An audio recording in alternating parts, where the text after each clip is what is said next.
जैसे ही आप tune boom harmony start करते हैं तो बाय डिफ़ॉल्ट ये वेलकम स्क्रीन आपको नज़र आती है।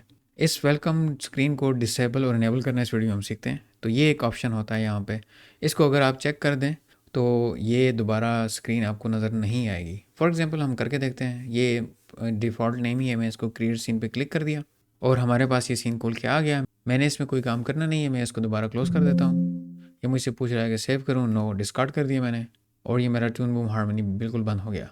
अभी मैं दोबारा इसको ओपन कर लेता हूँ, ये दोबारा भी ओपन हो रहा है। बिकॉज़ हमने वेलकम स्क्रीन को बंद कर दिया था तो इस वजह से हमें इस तरह नज़र आ रहा है, कोई वेलकम स्क्रीन नज़र नहीं आ रही। तो अगर हमने नया सीन बनाना है तो यहाँ पे जाएंगे और नया सीन बना सकते हैं। अगर कोई और खोलना है तो यहाँ से खोल सकते हैं। ओपन रिसेंट भी यहाँ से कर सकते हैं, वो ऑलरेडी यहाँ पे लिस्टेड होंगे। अगर इसको बंद करना चाहते हैं हार्मनी को, हम बंद कर सकते हैं।